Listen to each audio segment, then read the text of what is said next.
Hello everyone, welcome to Arun Gattani commerce classes. तो आज अपने को देखना है गवर्नमेंट बजट का पार्ट 3। देखिए, फर्स्ट और सेकंड पार्ट के अंदर अपन ने देख लिया था objective of government budget, second अपन ने देखा था कंपोनेंट ऑफ गवर्नमेंट बजट या फिर स्ट्रक्चर ऑफ गवर्नमेंट बजट। आज अपने को देखना है बजट डेफिसिट। बहुत ही इंपॉर्टेंट टॉपिक है ये। डेफिसिट का मतलब होता है कमी, कि अपन ने जो बजट अपन ने प्लान किया था उसके अंदर क्या अपनी कमी रह रही। कमी रहने का मतलब है कि आपके पास में रुपए है 100 और आप एक्सपेंडिचर कितना कर रहे हैं, 150 रुपीज का आप एक्सपेंडिचर कर रहे हैं। इसका मतलब जो 50 रुपीज की आपकी जो कमी चल रही है इसे अपन क्या बोलेंगे, डेफिसिट बोलेंगे। ओके, तो आपको एक सिंपल सेंस में समझ में आ गया होगा कि डेफिसिट का मतलब कमी है।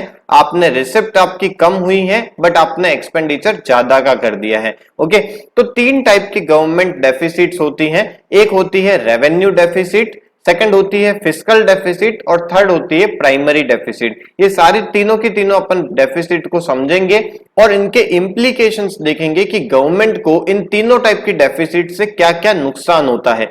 देखिए, फर्स्ट अपन देखते हैं रेवेन्यू डेफिसिट। नाम से अपने को थोड़ा समझ में आता है कि यहाँ पे अपन ओनली रेवेन्यू रिसिप्ट और रेवेन्यू एक्सपेंडिचर की बात करेंगे। देखिए, पहले अपन फॉर्मूला देख लेते हैं। Revenue deficit is equals to revenue expenditure minus revenue receipt. देखिए, एक्सपेंडिचर अपन ने आगे रखा है क्योंकि एक्सपेंडिचर वाला ज्यादा होएगा तभी तो अपना डेफिसिट आएगा। एक एग्जांपल ले लेता हूं कि जैसे 200 करोड़ का गवर्नमेंट का रेवेन्यू एक्सपेंडिचर हो गया और गवर्नमेंट की जो रेवेन्यू रिसिप्ट आई है वो ओनली 120 करोड़ की ही गवर्नमेंट के पास में रेवेन्यू रिसिप्ट आई है। इसका मतलब 80 करोड़ का क्या हो गया, रेवेन्यू डेफिसिट हो गया। ओके, तो आपको समझ में आ गया होगा इतने की कमी हो गई। ये ओनली अपन रेवेन्यू वाला पार्ट कर रहे हैं इसलिए यहां पे इसका नाम है रेवेन्यू डेफिसिट। तो एक बार डेफिनेशन को रीड कर लेते हैं। Revenue deficit is the excess of revenue expenditure over revenue receipt. Okay, अब इस टाइप के डेफिसिट से गवर्नमेंट को क्या क्या टाइप के इंप्लीकेशंस होंगे, क्या क्या नुकसान होंगे, ये अपन देखते हैं। देखिए, पहला क्या होएगा, गवर्नमेंट को इसकी वजह से क्या करना पड़ेगा। पहला करना पड़ेगा, government has to cut its revenue expenditure. क्योंकि रेवेन्यू एक्सपेंडिचर बहुत ज्यादा है तभी तो ये डेफिसिट हो रहा है। तो गवर्नमेंट को कुछ रेवेन्यू एक्सपेंडिचर को कम करने पड़ेंगे। रेवेन्यू एक्सपेंडिचर क्या होते हैं अपन ने लास्ट लेक्चर के अंदर देखा ही था। तो गवर्नमेंट को कुछ रेवेन्यू एक्सपेंडिचर को कम करना पड़ेगा, चाहे वो at the cost of welfare of the people, चाहे पब्लिक का नुकसान ही क्यों ना हो रहा हो या फिर पब्लिक का वेलफेयर कम ही क्यों ना हो रहा हो, बट फिर भी गवर्नमेंट को ये रेवेन्यू एक्सपेंडिचर को कम करना पड़ेगा।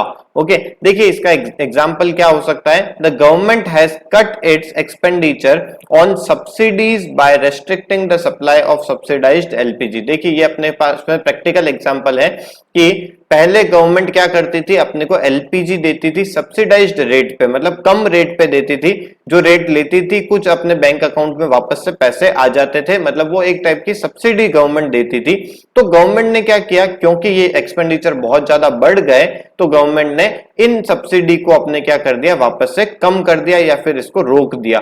तो सब्सिडी के ऊपर जो गवर्नमेंट का एक्सपेंडिचर हो रहा था वो अब क्या हो गया, कम हो गया। तो इससे रेवेन्यू एक्सपेंडिचर गवर्नमेंट का वापस से कम हो जाएगा। नेक्स्ट, गवर्नमेंट को क्या करना पड़ता है, the government resort to borrowings from RBI, general public and rest of the world. क्योंकि गवर्नमेंट के रेवेन्यू एक्सपेंडिचर काफी ज्यादा बढ़ गए हैं तो उसको वापस से पे आउट करने के लिए, उनको वापस से रीपेमेंट करने के लिए गवर्नमेंट को बोरोइंग्स करनी पड़ती है। बोरोइंग कहां कहां से कर सकती है, आरबीआई से बोरोइंग कर सकती है, पब्लिक से बोरोइंग कर सकती है या फिर बाहर के देशों से वो बोरोइंग कर सकती है।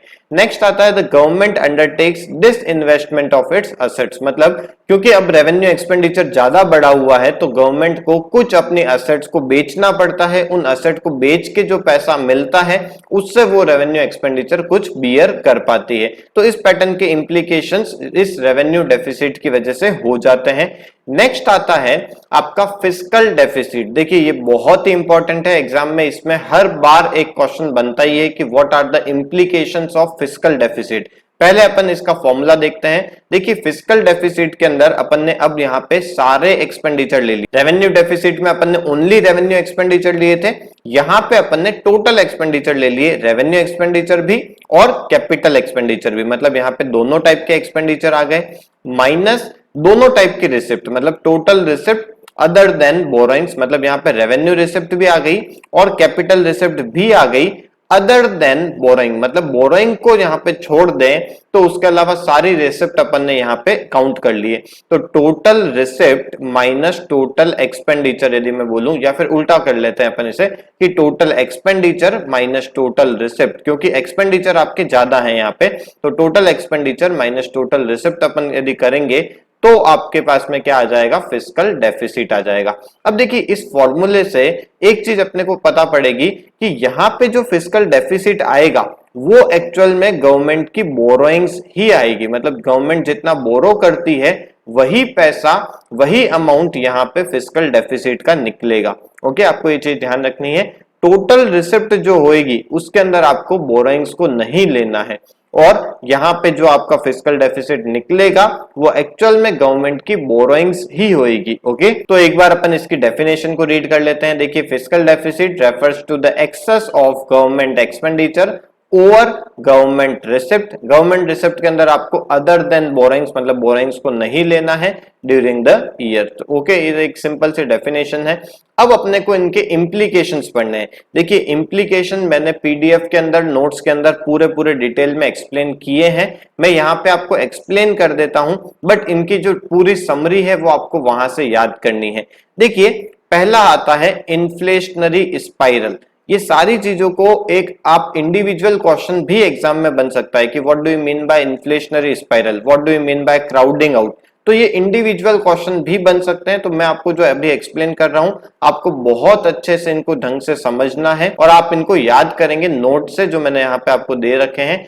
देखिए, इन्फ्लेशनरी स्पाइरल का मतलब क्या होता है, एक एक चीज को अपन अच्छे से समझेंगे। जब गवर्नमेंट बहुत ज्यादा फिस्कल डेफिसिट करती है, मतलब बोरोइंग्स गवर्नमेंट की बहुत ज्यादा बढ़ जाती है, तो गवर्नमेंट को उस बोरोइंग को, देखिए मैं एक एक करके यहाँ पे लिखता जाता हूं कि बोरोइंग्स गवर्नमेंट की क्या हो गई है, बहुत ज्यादा बढ़ गई। तो जब बोरोइंग्स बहुत ज्यादा बढ़ जाती है तो गवर्नमेंट को क्या करना पड़ता है, गवर्नमेंट को नोट्स छापने पड़ते हैं। नोट्स मतलब इशू करने पड़ते हैं मार्केट के अंदर, जिससे कि उस बोरोइंग का वापस से रीपेमेंट हो सके।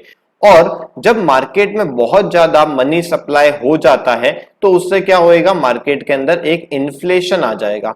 इन्फ्लेशन का मतलब मार्केट के अंदर एक महंगाई आ जाती है, और इस महंगाई से क्या होता है, इस महंगाई से जो छोटे लेबर लोग हैं उन लेबर लोगों के लिए सरवाइव करना बहुत मुश्किल होता है, इसलिए वो अपनी वेजेस को बढ़ा देते हैं। मतलब मैं यहाँ पे लिख देता हूं कि वो अपने वेज जितनी उनकी रेट होती है, जैसे कि वो दिन के यदि 500 रुपीज पहले लेते थे, तो अब वो क्या करेंगे, क्योंकि वो बोलेंगे कि आप हमारे सारे गुड्स बहुत महंगे हो गए हैं, परचेज करना बहुत मुश्किल होता है, तो हम अपने अब एक दिन के 800 रुपीज लेंगे।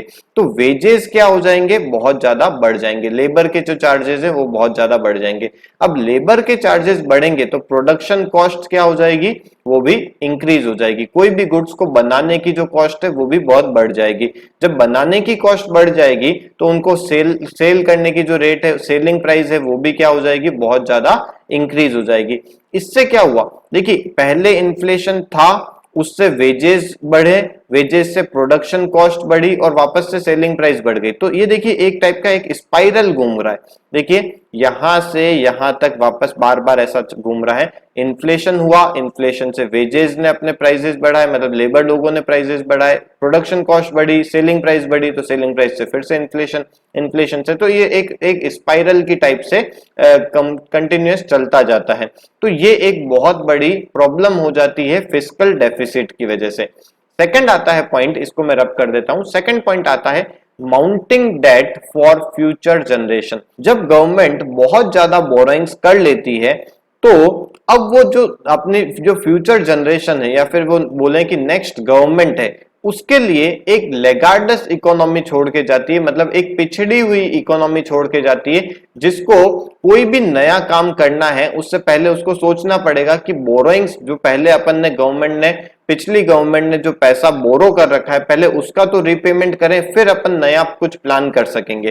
तो अपने ऊपर क्या है, बहुत ज्यादा डेट चढ़ चुका है, लोन चढ़ चुका है, पहले अपन उसको रीपेमेंट करेंगे, उसके बाद में अपन कुछ नया प्लान करेंगे। तो अपन फ्यूचर जनरेशन के लिए एक पिछड़ी हुई इकोनॉमी छोड़ के जा रहे हैं। नेक्स्ट आता है vicious circle of high fiscal deficit and low GDP. देखिए ये बहुत ही इंपॉर्टेंट पॉइंट है। मैं यहाँ पे आपको एक बार इसको लिख के आपको बताता हूं कि यहाँ पे लिख देता हूं मैं फिस्कल डेफिसिट और इधर लिख देता हूं मैं जीडीपी ग्रोथ। अब देखिए जब फिस्कल डेफिसिट ज्यादा होता है तब गवर्नमेंट क्या करती है, गवर्नमेंट अपने टैक्सेस को बढ़ा देती है जिससे कि वो अपने बोरोइंग्स का वापस से रीपेमेंट कर सके। जब टैक्स बढ़ जाते हैं तो पब्लिक के जो परचेजिंग पावर है, मैं यहाँ पे पीपी लिख रहा हूं, आप इसे समझ जाना कि जो परचेजिंग पावर है वो कम हो जाती है। परचेजिंग पावर कम हो जाएगी तो देश की जो एग्रीगेट डिमांड है वो कम हो जाएगी। अब जब डिमांड कम होएगी तो ऑटोमेटिक क्या होएगा, सप्लाई भी कम करनी पड़ेगी, क्योंकि डिमांड ही कम है तो प्रोडक्शन भी कम होएगा। जब प्रोडक्शन कम है तो ऑटोमेटिक जीडीपी भी कम होएगा, क्योंकि अपन ने ये पढ़ा ही था कि जितना प्रोडक्शन होता है देश में उतना ही देश की इनकम होती है। ओके, अब देखिए जब जीडीपी कम हुआ तो जब लोगों की इनकम ही कम है तो गवर्नमेंट को टैक्स क्या ज्यादा मिल पाएगा क्या? लोगों की इनकम ही कम है तो गवर्नमेंट को टैक्स कम मिलेगा। जब गवर्नमेंट को टैक्स कम मिलेगा तो वापस से गवर्नमेंट को क्या होगा, बोरोइंग्स करनी पड़ेगी। तो ये एक सर्कल में फंस गए अपन। ओके, तो ये भी चीज आपको ध्यान में रखनी है। दूसरा, जब गवर्नमेंट टैक्सेस बढ़ाती है या फिर गवर्नमेंट की बोरोइंग्स जब बढ़ जाती है तब गवर्नमेंट इन्वेस्टमेंट कम कर पाएगी। देखिए ये इन्वेस्टमेंट, क्योंकि गवर्नमेंट को क्या करना पड़ेगा, पहले अपने बोरोइंग्स का रिपेमेंट करेगी, उसके बाद में कुछ पैसा बचेगा तो इन्वेस्टमेंट करेगी। तो इन्वेस्टमेंट कम होएगा तो ऑटोमेटिक इससे क्या होएगा, जीडीपी कम हो जाएगा। तो मैं यहाँ पे लो जीडीपी लिख देता हूं। ओके, और जब जीडीपी कम है, मतलब लोगों की जब इनकम ही कम है, तब गवर्नमेंट को क्या करना पड़ेगा, और ज्यादा सब्सिडीज देनी पड़ेगी, और ज्यादा जो पुअर लोग हैं उनकी हेल्प करनी पड़ेगी। तो यहां पे भी गवर्नमेंट का खर्चा बढ़ेगा, तो उसकी वजह से फिस्कल डेफिसिट और ज्यादा बढ़ने लग जाएगा। तो इस पैटर्न से ये एक आपको समझना है। मैंने इसको पीडीएफ के अंदर और अच्छे से वहां पे बता दिया है, तो वहां पे भी आप इसे समझ जाएंगे। नेक्स्ट आता है क्राउडिंग आउट। ये भी बहुत ही इंपॉर्टेंट है। क्राउडिंग आउट का मतलब होता है कि जब गवर्नमेंट की फिस्कल डेफिसिट बढ़ जाती है, मतलब बोरोइंग्स बढ़ जाती है, तो गवर्नमेंट क्या करती है, ऐसे बड़े जो एंटरप्रेन्योर है देश के, जैसे कि अपन बोल सकते हैं अडानी ग्रुप है, अंबानी का जो है रिलायंस ग्रुप है, तो ये जो पूरा ग्रुप है इनसे गवर्नमेंट क्या करती है, एक टाइप की बोरोइंग्स करती है। जब इनसे बोरोइंग्स करती है, बहुत ज्यादा अमाउंट के अंदर वो बोरोइंग्स होती है, तो उस केस में क्या होता है, जो बड़े एंटरप्रेन्योर हैं उनके पास में पैसा कम हो जाता है। जब इनके पास में पैसा कम हो जाता है तो वो नया इन्वेस्टमेंट नहीं कर पाते हैं। तो इन्वेस्टमेंट नहीं होएगा तो एक टाइप का यहाँ पे फिर से क्या होएगा, जीडीपी ग्रोथ रेट कम हो जाएगी। तो इससे अपन बोलते हैं क्राउडिंग आउट। ओके, नेक्स्ट आता है इरोजन ऑफ गवर्नमेंट क्रेडिटेबिलिटी। मतलब क्या है कि जब गवर्नमेंट की बोरोइंग्स बढ़ती है तो गवर्नमेंट क्या करती है, रेस्ट ऑफ द वर्ल्ड से भी पैसा बोरो करती है, बाहर के देशों से भी पैसा बोरो करती है। तो उससे बाहर के देशों में अपने गवर्नमेंट की या फिर अपने कंट्री की एक इमेज क्या होती है, थोड़ी सी कम हो जाती है। तो इस पैटर्न से गवर्नमेंट की जो क्रेडिटेबिलिटी है वो क्या होती है, कम होती है, उसको एक नुकसान पहुंचता है। तो ये सारे इंप्लीकेशंस है। ये बहुत ही इंपॉर्टेंट क्वेश्चन इसमें एग्जाम में बनता ही बनता है, तो आपको इसको अच्छे से लर्न करना है। नेक्स्ट इसके अंदर आता है प्राइमरी डेफिसिट। प्राइमरी डेफिसिट बहुत सिंपल है। प्राइमरी डेफिसिट क्या बोलता है, फॉर्मूला अपन देखते हैं, fiscal deficit minus interest payment. अब देखिए ये क्या है, जब अपन ने देखा था कि फिस्कल डेफिसिट क्या होता है, बोरोइंग्स होती है। अब ये जो बोरोइंग्स अपन ने करी है, ये अपन ने किस साल के लिए बोरोइंग्स करी है। कभी कभी क्या होता है, बोरोइंग अपने को यूं भी करना पड़ता है कि पिछले साल का इंटरेस्ट का मुझे पेमेंट करना है, इसलिए मुझे बोरोइंग करनी पड़ रही है। ओके, तो प्राइमरी डेफिसिट आपको ये बताता है कि आपको इस साल के लिए कितनी बोरोइंग करनी है, क्योंकि प्राइमरी डेफिसिट के फॉर्मूले के अंदर अपन ने पिछले साल का जो इंटरेस्ट का पेमेंट के लिए अपन ने जो बोरोइंग करी है उसको अपन सब्ट्रैक्ट कर देते हैं। तो इससे निकलता क्या है कि इस साल के लिए आपने कितनी बोरोइंग्स करी है। तो ये भी बहुत ही इंपॉर्टेंट है, आप इसकी डेफिनेशन रीड कर लीजिए। Primary deficit is the difference between fiscal deficit and interest payment. देखिए इसका क्या इंप्लीकेशन है, इसका कोई ऐसा खास इंप्लीकेशन नहीं है। जो फिस्कल डेफिसिट के इंप्लीकेशंस होते हैं वही प्राइमरी डेफिसिट के इंप्लीकेशन है। बट इससे आपको एक चीज क्लियर पता पड़ती है कि आपकी गवर्नमेंट ने इस ईयर के लिए, इस साल के लिए आपने कितनी बोरोइंग्स करी है। ओके, तो देखिए यहां पे लिखा हुआ है primary deficit indicates the government borrowings on account of current year expenditure and current year receipt of the government, मतलब करंट ईयर के रिसिप्ट अपनी कितनी कम पड़ गई, करंट ईयर के एक्सपेंडिचर अपने कितने ज्यादा हो गए, जिसकी वजह से आपको ये बोरोइंग करनी पड़ी। ओके, आई होप आपको ये सारी चीजें अच्छे से समझ में आ गई होगी। आज की क्लास को अपन यहीं वाइंड अप करते हैं। ये चैप्टर भी आपका पूरा कंप्लीट हो चुका है। नेक्स्ट चैप्टर अपन देखेंगे चैप्टर नंबर 10 फॉरेन एक्सचेंज, बहुत ही इंटरेस्टिंग चैप्टर है वो भी। Okay, thank you.